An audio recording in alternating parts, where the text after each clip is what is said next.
go into the first 3 things I talked about. And I want you guys to know that the stuff that we see in DeFi and Web3 is not really, it's not really as new as you think it is. Like, it's really just a aggregation of human behavior, but at this time it just so happens to be logged immutably on a immutable decentralized ledger. So I want you guys to understand that things like what you see today on blockchains does not directly imply that it's completely an unrelated phenomenon. So the first thing I'm going to talk about is wildcat banking.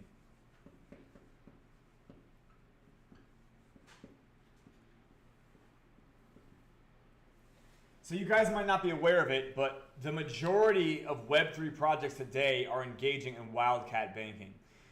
If you do any project and you issue an instrument, you're actually engaging in banking. You are engaging in banking.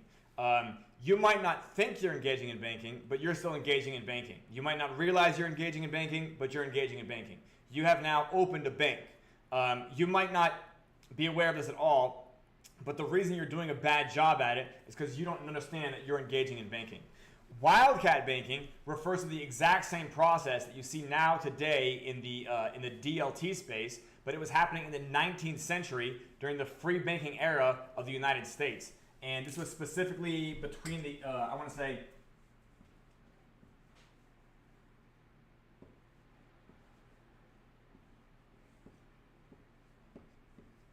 you can say it was between 1830 and 1870 specifically. Now I want you guys to understand that in the United States, in the middle of this era, there was also a gold rush in California. Does that make sense? And this was directly related to wildcat banking.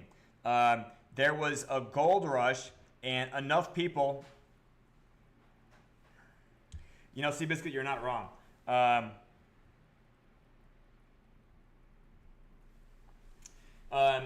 There was a gold rush, and when news of this came to the East Coast, specifically in New York City and stuff like that, there was a lot of speculative investment happening. I'm going to cut more into that later, but first I'm going to talk about how wildcat banking went.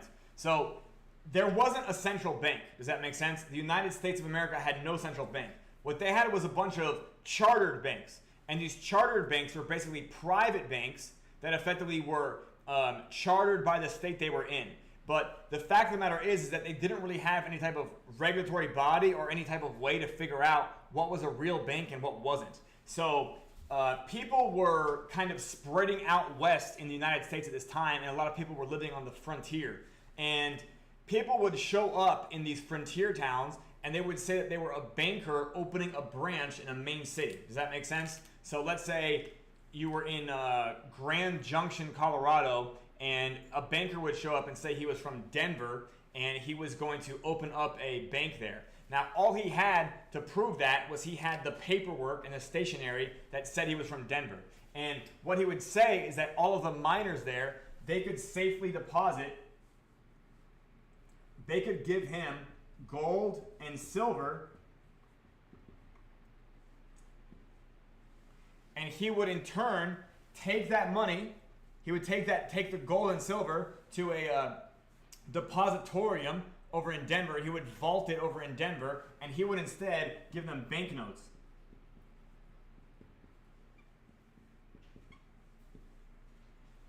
Does that make sense? He would give them paper certificates, literally circulating currency, to basically, in exchange for the gold and silver they had deposited at this bank. Now, the fact of the matter is that lots of people were pretending to be part of a bank, and they weren't. They were, in fact, just brandjacking a larger bank. So they were effectively just defrauding people and circulating a whole bunch of worthless banknotes. Does that make sense? So banks were just collapsing left and right. I want to say there was like 700 banks spinning up in this era. Like 700 different banks were founded and crashed all in these few decades. Now, additionally, anytime a new bank was started, whether or not the founders had good intentions, they had no idea what they were doing. They didn't understand that their job or what the job of a banker was. They didn't really understand this at all, and therefore even without fraud, there was a significantly high rate of failure. Tendai asked me how many blazers I have. I have enough blazers to keep you guessing, sir. That's how many blazers I have. Okay. So, gold and silver was getting taken from these either incompetent or fraudulent people, and banknotes were given back to them. Now, the banknotes and their exchange rates were normally considered to be backed by a certain amount of specie, but the fact of the matter is, there was always a higher amount of circulating banknotes than there was of gold and silver. And this has to do with something called the time value of money. Blazer swap, indeed. Time value of money. And you guys, I might have seen me write that acronym before. Okay, so does everyone understand? Wildcat banking is just people engaging in unqualified banking. Does that make sense? They don't have fiduciary responsibility. They don't understand how to manage debt or the circulation of debt and credit. They don't think about this at all. Are there any questions about wildcat banking is? And this happened in a wildcat banking era in the United States between 1830 and 1870.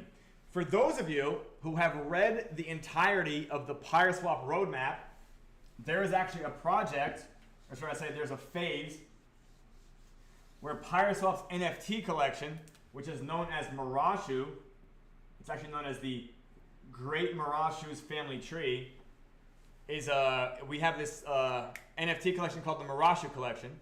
Marashu was an old banking family in Sumeria. I want to say Assyria, so I want to say like 1000 BC. I don't know, like Bronze Age, like ancient history. Does that make sense? Anyways, Marashu directly translates in that language to wildcat. So there is multiple layers of this word. Marashu means wildcat. Hilariously, they later on in America referred to this behavior as wildcat banking, describing the way that cougars behaved in the West. Does that make sense? Yeah, there's multiple layers of poetry here. But yeah, that's what wildcat banking is. Now, additionally in Web3, let me tilt this to get some glare off the thing there. Additionally in Web3, we have things called paper railroads. You guys might not know what a paper railroad is, but I like talking about paper railroads because paper railroads are how you can describe an infrastructure project that doesn't yet exist. So you guys are aware that there was a gold rush happening during the free banking era.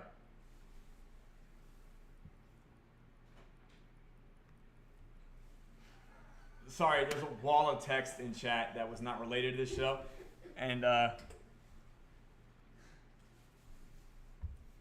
okay. Paper railroads. And I'm actually going to pull up paper railroads now.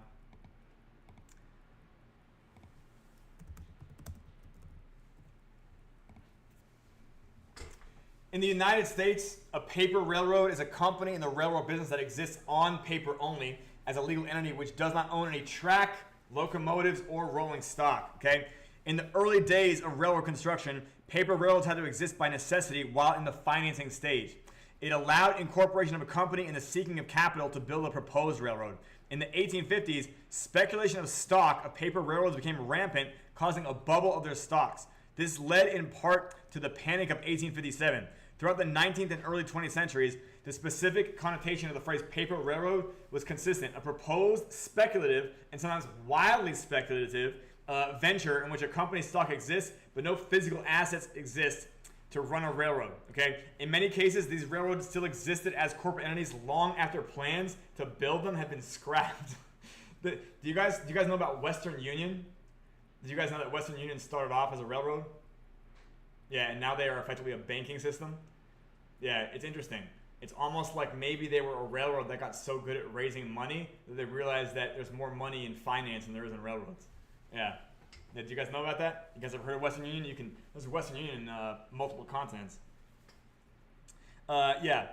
In contrast, anyways, can you guys think of anything in Web3 that's a parallel to what I'm describing here with paper railroads?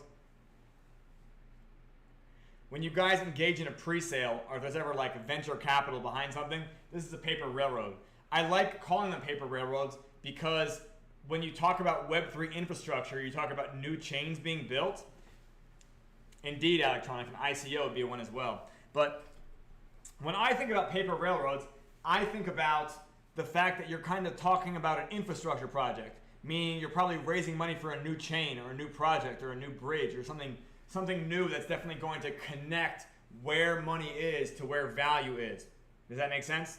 An example of what paper railroading was doing in this era is that you would have these mountain men get like bust into New York. Does that make sense? And there would be like one guy that was just touring these mountain men throughout New York City. And they would go visit all the banks, and they would have these cowboys sit there and tell them about how they have silver mines in Colorado, and they've got silver mines in Nevada, and they've got gold mines in California, and they've got gold mines in Oregon, right? And then basically they would raise a bunch of capital, they would go out west, and they were never heard from again. Does that make sense? Like they would just get New York banks to finance them, and they had no idea how to build a fucking railroad. Does that make sense? Yeah, like building railroads in this era was extremely difficult work. Yeah, they did not have cranes. They were doing it all by hand. Yeah, they were doing it all by hand. Like they didn't have excavators. They didn't have things that they could, move the land around like we do now, right? They couldn't cut into mountains, not really very well. They would have to tunnel through like a mine, but even that was pretty risky. So wildcat banking, paper railroads, and the last part of this era that I think is super important: hard times tokens. Hard times tokens. Can you guys guess what hard times tokens are?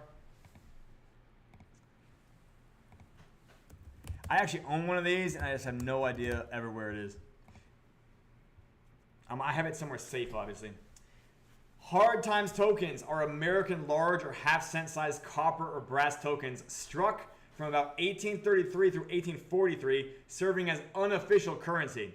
These privately made pieces comprising merchant, political, and satirical pieces were used during a period of political and financial crisis in the United States. So, President Andrew Jackson abolished the second bank. Now, the fact of the matter is that when he abolished the second bank, he didn't really have this phasing out period. Does that make sense? He kind of just like yanked the plug. Does that make sense? So the monetary supply was kind of questionable about who was actually redeemable for what. And they ended up with these tokens getting circulated, which, by the way, this is a picture of Andrew Jackson holding, he's over a chest full of gold, and the inscription says, "I take the responsibility." And this is meant to mock him, because they're basically parodizing him, saying that like while he takes the responsibility of the financial crisis, he has in fact no idea what he's doing. There you go, Seabiscuit. So a hard times token was the original meme token. Do you guys understand? Like this was the fact. These hard times tokens were just issued by people that wanted to parodize the president. Does that make sense to you guys? Like they were just like propaganda tokens saying, wow, this guy's dumb, right?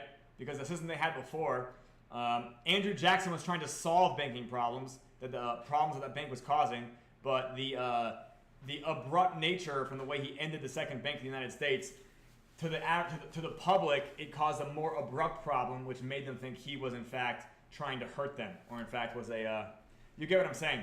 A good parallel was the way that Joe Biden ended the Afghanistan war. Does that make sense? I think while most people agree that the Afghanistan war was due for ending, there was perhaps some issues with the execution of it that perhaps could have been done smoother. Do you guys understand the parallel that I'm describing there? Okay. Fantastic. So that right there is just what I want to talk about for wildcat banking, paper railroads, and hard times tokens. And I'm going to immediately turn this into what we talk about when we talk about a ledger economy, because I want to explain what you actually need for a ledger economy to work. And this again just goes back to the theory of an intergame. And when we talk about a ledger economy, I want you guys to understand that we're talking about like an infrastructure for an economy. An infrastructure for an economy.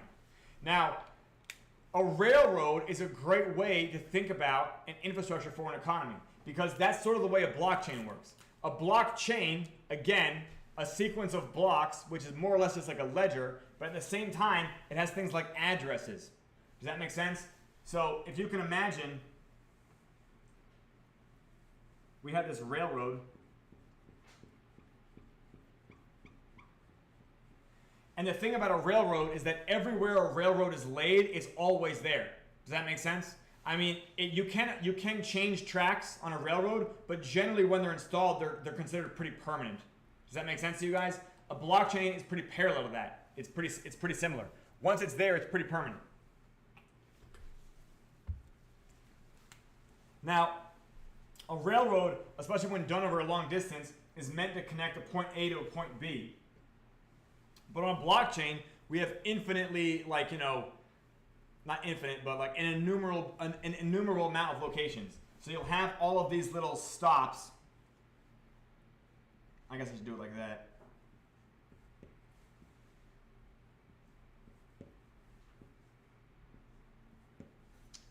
Does that make sense? And you have C, D, E, and F. A blockchain is really something that addresses use to go between each other. Does that make sense? You have a network of addresses and the chain that connects them all. The infrastructure, meaning the way that they're all connected. Now, what's interesting about a blockchain is that all the locations are functionally equal in distance from each other. Does that make sense to you guys? So everywhere on a chain is the same distance from each other. Do you guys understand what I'm saying? Because it's just a part of the code. In theory, there could be variation here, but like not enough to actually consider. But on a train track, that's a little bit different, right? Obviously, C and D or A and C are closer than A and E, right? But arguably, it's the same thing. It's the same thing, parallel. These are different locations that you can go to. So when we talk about a ledger economy, I want you guys to think of this as if you're putting down concrete to build a city. You're putting concrete down to build a city, right? So you have like a main road, and you'll have like streets off of it. Now, living in the city is its own value add because of how much is already there, right? So over here you might have like houses. I don't even know how to like draw this out as a map, but like let's say you have like this type of housing. Maybe I'll just color code this.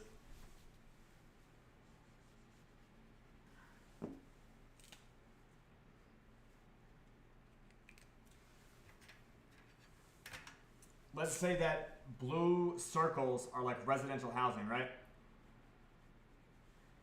And then you can also say over here, we'll use green. And we'll say that like green squares is like commercial housing or something like this, right? Commercial property. Does that make sense to you guys? So,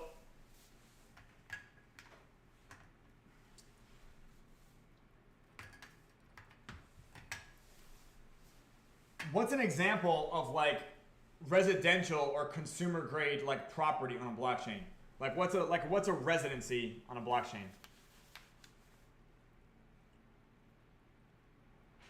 Like if it was just like a person's one-bedroom apartment or condominium.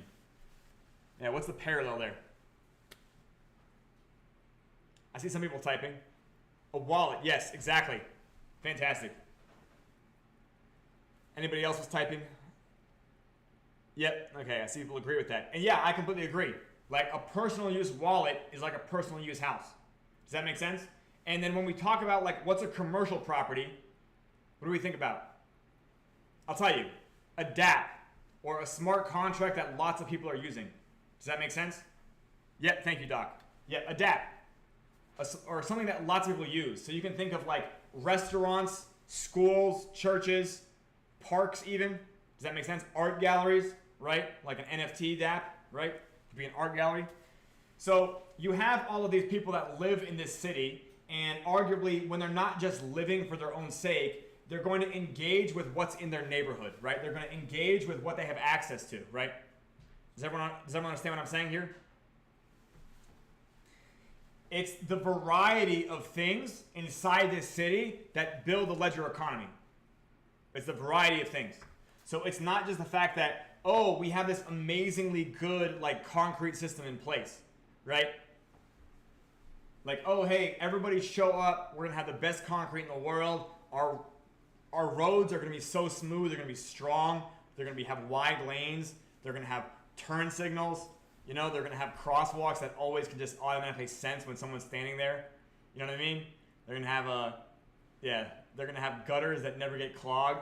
They're not going to have the clown down in the sewer killing people, right? Yeah, right? But in order for people to actually want to care about this amazing infrastructure, they need to have something that kind of like builds the reinforcement of them using it. Does that make sense? Like, imagine that you had a friend that lived somewhere else in that neighborhood, right? Like, imagine you had a friend that you want to regularly visit. Now, is it enough for you and that friend to both move to a different city if the road between you guys had a speed limit that's slightly higher? Does that make sense? Like, let's say it took you 5 minutes to drive to your friend's house, but if you guys both moved to another state, it could take 3.5 minutes to drive there, right? Granted, it's way easier to do this on blockchain than in real life, but this is arguably the hang up, or I guess you could say like what we think about with infrastructure for a ledger economy, right? Again, the stuff that actually gets built on a smart chain ends up being the restaurants. I'll tell you something. New York City has so many restaurants. New York City, you will never run out of restaurants. I hear that they have like something like 50 restaurants opening every day in New York City. Is that crazy? Like, you could not eat at 50 restaurants every day. Does that make sense? So therefore, like, you could spend your entire life in there, eat at restaurants 3 times a day, and you would never have in fact ate at all restaurants in New York City. Did you guys know that? Did you guys know that? It's crazy because the restaurant game is vicious there, but in fact, this is how it works. The fact of the matter is, I want you guys to know something about New York City. Driving places sucks. Yeah, driving places sucks. In fact, in order to get around, you gotta go downstairs into the basement and then go to this greasy fucking subway where they got homeless people camping, and then literally you go there and it's like plastic cafeteria benching, and you're like, well, at least I'm going someplace cool. Does that make sense? And you're always just like huddled with a bunch of other people. Does that make sense? It's certainly not to the point where 2 people in New York, if they live 5 minutes away from each other, they wouldn't be like, hey, let's go move to fucking Bozeman, Montana. Our commute to each other's houses would be so much better.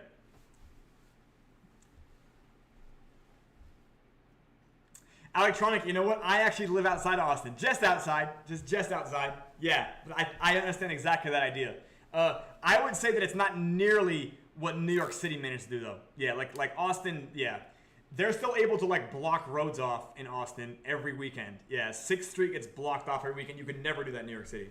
Yeah, and also in New York City, all the buildings are like 7 times as tall as they are here, right? Like the short ones are. So there's just way more business happening in a single city block. Does that make sense? Yeah. Electronic, I'll have you know that we're going to put a bunch of stickers around Austin very soon, and we'll also be turning that into more content. So you know what? If we happen to attract enough people through Austin with this sticker campaign, maybe we will do a PYRESWAP Austin meetup. But yeah, not yet.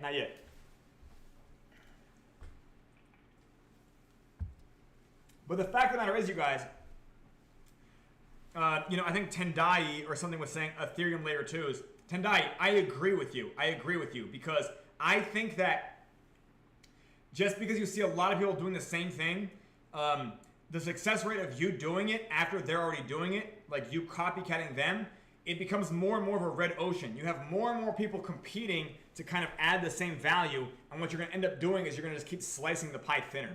Does that make sense? It's better to invent something and create a demand for it in the long term. At least that's what we did with PYRESWAP, right? Make sense, everybody? Right? Invent something, create a demand for it, because that is something that effectively shifts the paradigm and, in fact, creates new ways to perceive this. So the fact of the matter is, every time a new blockchain is launched, they don't really inherit the same commercial properties. Does that make sense? Like McDonald's is a restaurant that's in a lot of cities, right? Would you guys agree that McDonald's, if you even want to call it a restaurant, is in a lot of cities? I would say probably thousands of cities. Do you guys understand this? Would you prefer I say Denny's? I'm pretty sure McDonald's is the one that everybody knows, right? Okay. just because a McDonald's launches over there, it doesn't mean it's the same McDonald's in your old town. Does that make sense? Like, they have to hire new people. They have to get their shit together. Does that make sense? Like, just because a McDonald's is there now doesn't mean that, like, the rest of New York is going to show up too. Does that make sense? Thank you for posting that McDonald's ad in chat. I think that really helped bring the idea together of what it means. I appreciate it a lot. That is, in fact, yes, Trigger Happy, you nailed it, yeah. He is, in fact, the doctor of McDonald's.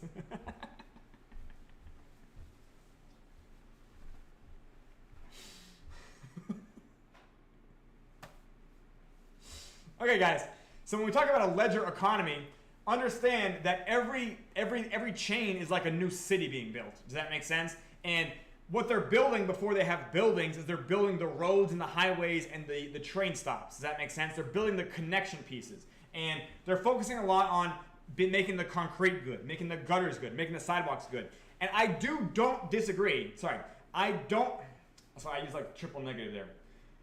I agree that there is value to infrastructure, because the fact of the matter is that, like, if there's a bunch of potholes in your roads, driving there does suck. Does that make sense? And then a certain amount of people do hate being there because of how bad driving sucks.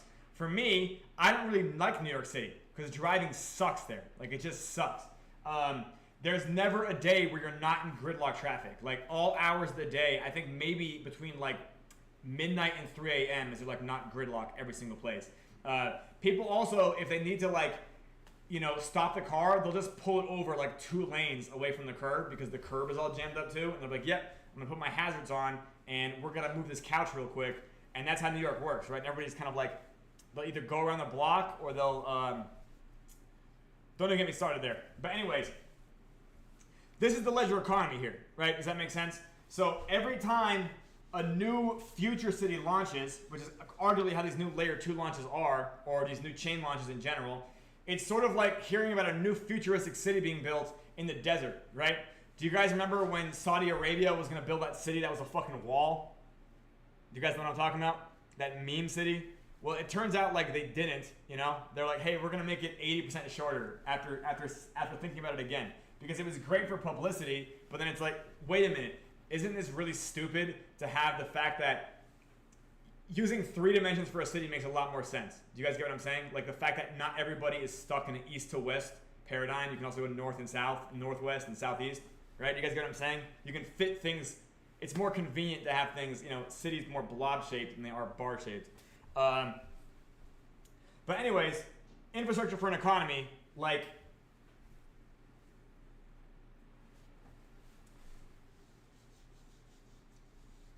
I'm now going to talk about Phantom and Sonic, okay? I think I've laid down some ground fundamentals around this idea for talking about Phantom and Sonic. And does everyone know what chains I'm referring to?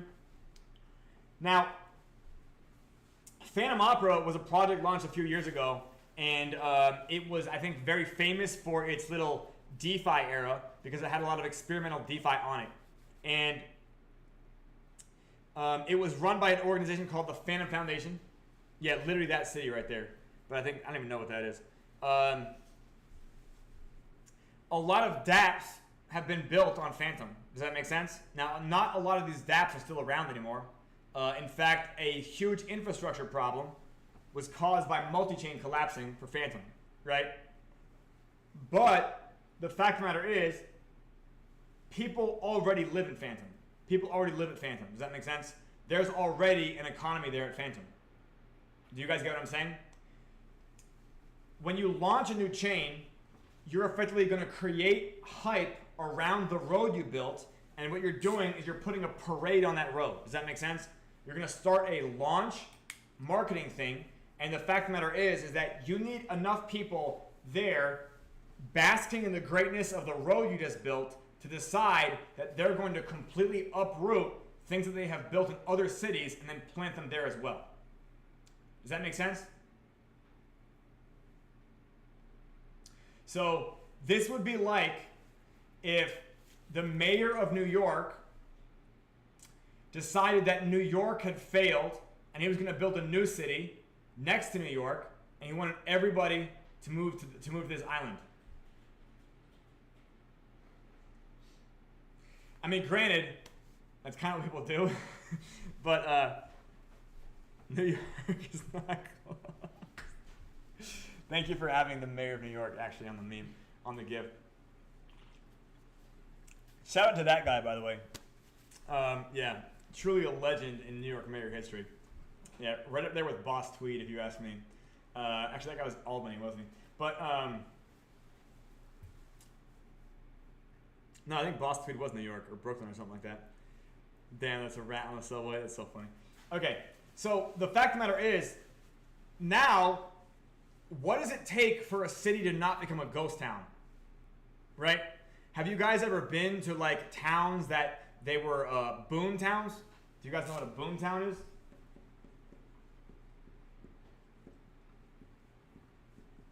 I'm so glad that we can just keep referencing 19th century American history, by the way. Like, just the fact that we can just keep doing this again and again. Oh, Detroit. There you go. Mining towns. Yes, Detroit is a good one. Yeah, mining towns. It's funny that they're mining towns, aren't they? It's almost like there's a parallel there again to blockchains. That's so crazy. Is this a dream? Is this real? Chad, is this real? Yeah. Mining, Detroit, trade. Yeah. So what happens? Like, what happens to a boom town?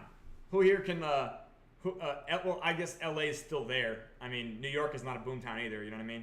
But Electronic, have you ever seen a city, perhaps in Tennessee and Kentucky, these are very, very common, where effectively there was a mine that was found. There was a mine, like a coal mine or an iron mine. They found a vein of coal or iron or something. Therefore, a mining company opens up and it creates a whole bunch of jobs there, right? It'll employ like thousands of people and the workers will all just be miners. Does that make sense? So there'll be one town and it's a company town almost. Well, sometimes it is. And effectively, there's a gold rush effect where a whole bunch of people move there. Does that make sense? A whole bunch of people move there with the expectation that they're going to be like 20 years of mining, but then the mine dries up. The mine dries up.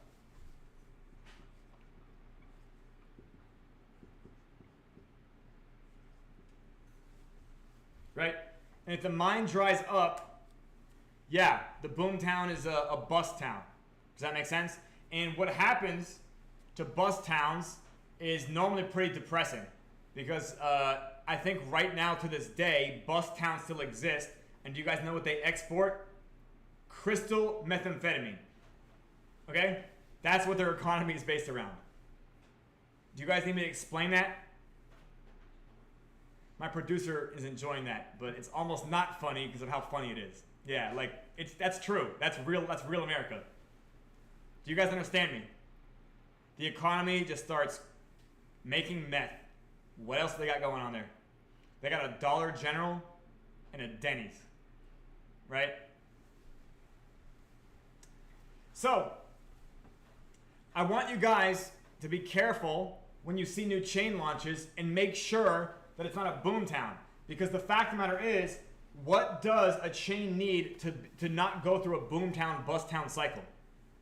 It needs enough dApps and it needs enough residents. Does that make sense? It needs enough people that continue to like it. They like it for more than just the parade you threw when you first opened it. Do you guys understand what I'm saying? Because that is human nature. Right?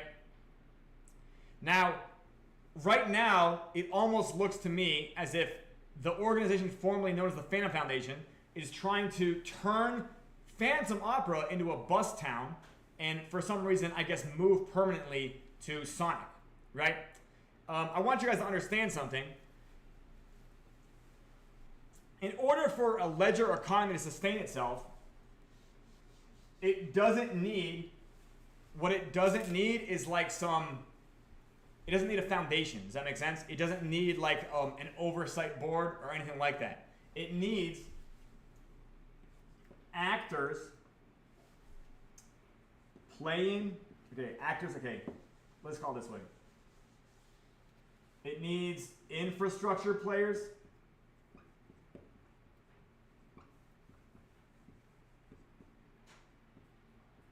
And it needs instrument players.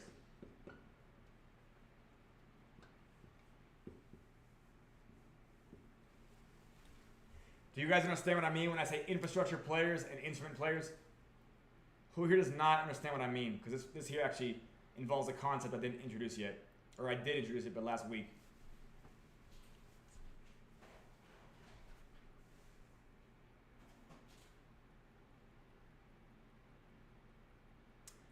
We're still here. The camera is just, I think the camera is having a, we did that for dramatic effect. Yes, welcome back. Yes, you can now continue using the full portion of your seat.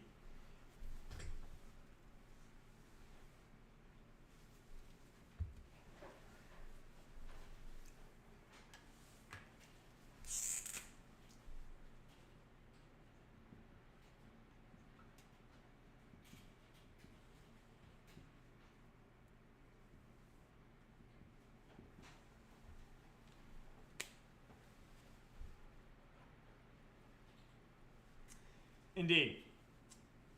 Infrastructure players and instrument players. They need people that are playing the validation game. Does that make sense? Like there is an incentive for the block validators where they either take their staked amounts, their electricity, or a combination of both to validate the chain. Or the instrument players are people who are trading the instrument. And the instrument is really what's necessary to transact on the block. Does that make sense? Both of these games effectively support each other. Does everyone understand what I'm saying?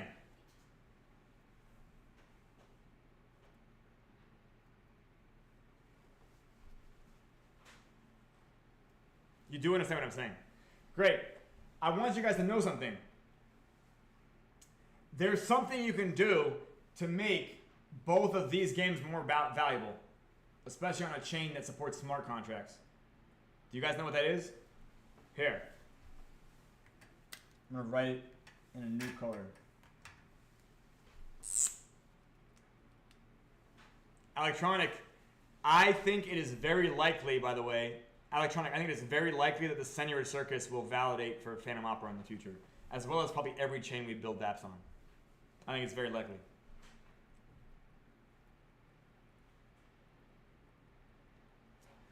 Here, I'm going to cover the board while I write this.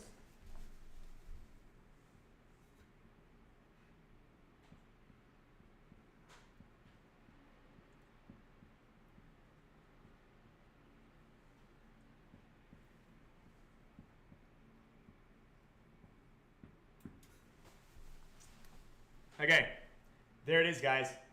You can build and launch dApps. Does that make sense to you guys? When you build and launch dApps, you are in fact supporting both of the games. Does that make sense to you guys? Because the fact of the matter is, the infrastructure players are getting rewarded in the instrument, and the instrument players are getting rewarded in the instrument becoming more valuable.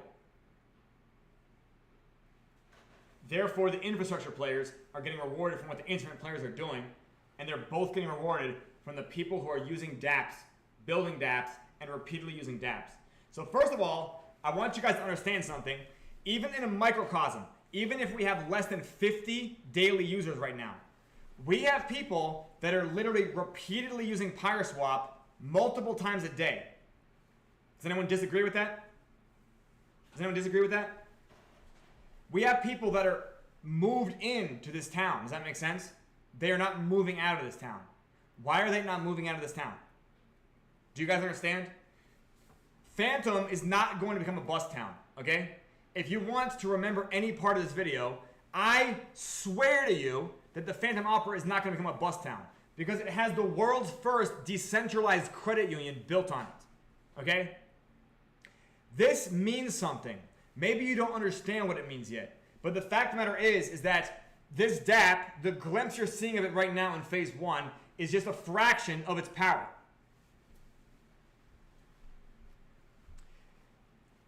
When I think about the work that I need to do in front of me as far as evangelizing what we've built here, I think that it had to have been way harder for Satoshi Nakamoto, okay?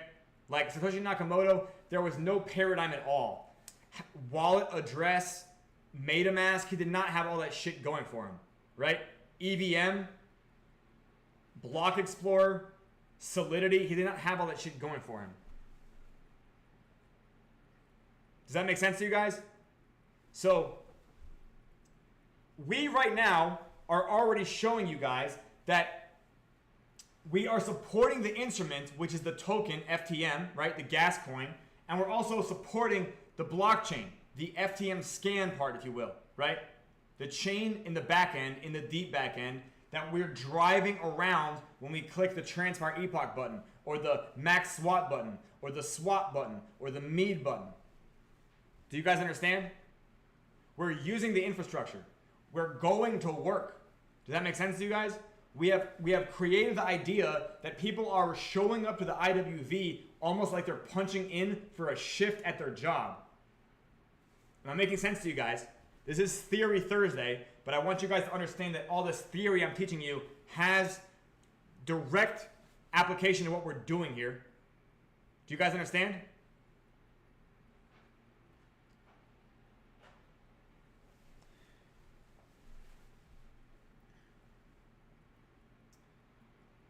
I don't want to FUD Sonic Labs, but the fact of the matter is that the parallel that I draw between what they're doing now, I think about when Do Kwon was trying to relaunch Terra Luna. And there are still people validating the original Terra. Does that make sense? They just continue to validate Terra Luna Classic. Do you guys understand? Because there was already a community built there. So therefore, like, even with the instruments being broken, let's put it this way. There's a lot of money you can make in a junkyard if you know where to look. Does that make sense? And I don't think that is I don't think it's a widespread enough belief when it comes to these chain builders. In fact, you know, lots of people collect old things just for nostalgia. Right? Like old video games, old coins for me, right? Antiques, right? There's a value to the fact that they lasted. How would that make sense to you guys? There's a value to the fact that, like, what they were at that moment of time still hasn't been reproduced. Not really with that same attitude, not really with that same, the same craftsmanship, perhaps. And I want you guys to understand that, yeah, like I insist that PYRESWAP and the GPSE is not just one dApp, right? With a trio of tomb forks, it's actually 4 dApps per chain. Do you guys understand that? The GPSE per chain, if you remember that green squares are dApps, we are multiple dApps per chain. There might even be more dApps per chain, maybe in later phases. But PYRESWAP is the type of dApp that doesn't need to chase the hype of a new chain launch. Does that make sense? Like, we know what our value add is, and we don't need some type of like hype authority determining our value. Like, we do that all by ourselves. And that pertains to any chain we ever build on. Well, let's see. Does anyone have any questions? What I can talk about here again is I can talk about the infrastructure game and the instrument game.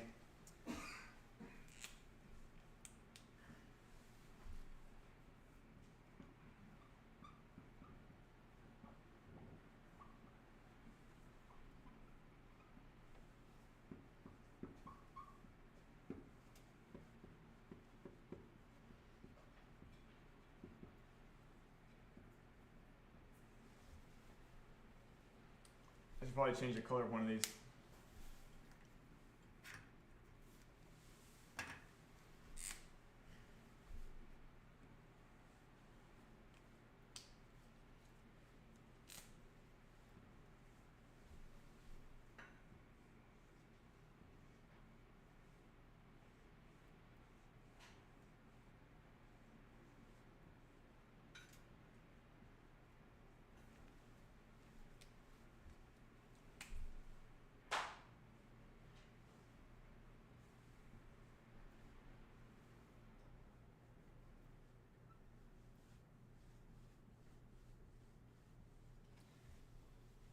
Now these 5x5 grids are in fact game theory matrices, and they represent the total amount of sentiments, or really the possible classifications of sentiment that I can actually sit for this too, but I'm still in frame. The total possible classifications of sentiment that a player can have. And when we refer to these matrices, we want people to understand that they are multiplayer games. But generally speaking, the 5 total positions are bearish impossible, bullish possible, neutral, bearish possible, and bullish impossible. And these 5 almost in a tier represent the total amount of bullishness or bearishness that a person can have at any given moment.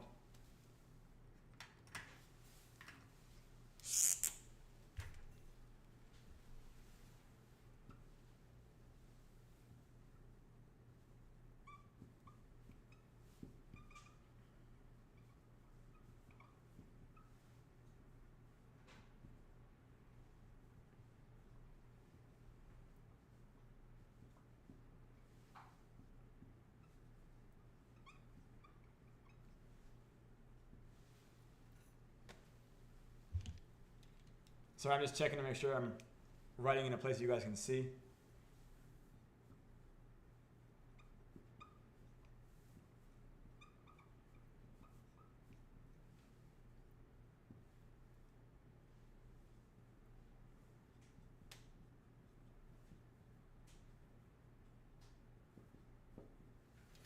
And this might not be completely legible, but again, the most bullish you can be is to be bearish impossible. Does that make sense? Like at any given point, it is impossible for you to be bearish. Examples of these people would be Michael Saylor. Does that make sense to you guys? Right? Like Michael Saylor, it's like he's not like ever reducing his exposure. Does that make sense? You know, probably Pompliano would be another good guy. Anybody you know that's like all in. So like think of any Bitcoin influencer. I'm thinking of Bitcoin right here, but this does apply to chains besides Bitcoin, but I think that Bitcoin was the best to provide theoretics for how it being true. Then you have bullish possible people. And bullish possible people can also be neutral or bearish possible. Does that make sense? Because if it's possible for them to be bullish, it also implies that it's possible for them, it's also possible for them to be something besides bullish. Does that make sense? So you have the majority of the market movement comes from these people between 2, 3, and 4, right? So Bitcoin summer and Bitcoin winter, these are the people that have the ability to either be bullish possible or bullish impossible. They're either buying or they're selling. Does that make sense? Like their own time preference is just one cycle. Does that make sense? They want to either pump it and then fucking dump it. Does that make sense? And then you have bullish impossible people. Now, bullish impossible people don't really matter to market movement, but you can think of like people like Christine Lagarde or like Jerome Powell or like central bankers or Warren Buffett. Does that make sense? Like it doesn't really matter what they think. They're just not really inside the Web3 economy. They're not playing the Web3 game, as it were.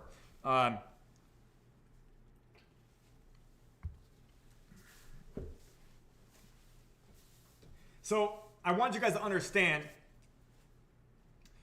an infrastructure game and an instrument game can always last as long as you're meeting a quorum of bearish impossible people. Does that make sense? People who are always willing to continue playing the game. Does that make sense? So like at any price, they can't be bearish. I want you guys to understand, we also built an intergame in PYRESWAP. And I want you guys to understand, if you're looking at our Discord community, I want you guys to understand that even on red candle days where Bitcoin's crashing and it's dragging the rest of crypto down, we still have quite a bit of people that are bearish impossible about PYRESWAP and the GPSC. Am I making sense to you guys? Like there's always this foundational amount of people that once they have really wrapped their head around this, they don't switch around to being bullish possible. They're locked in at bearish impossible. Do you guys understand? Like they can't waver anymore. Like maybe they have certain complaints on some days and certain days they don't. But like overall, they're bearish impossible because they've either seen enough or they've learned enough to be bearish impossible. Bullish possible people are the people that they don't really understand it, but they perhaps are attracted to it for a superficial reason, or they're short term, or you name it.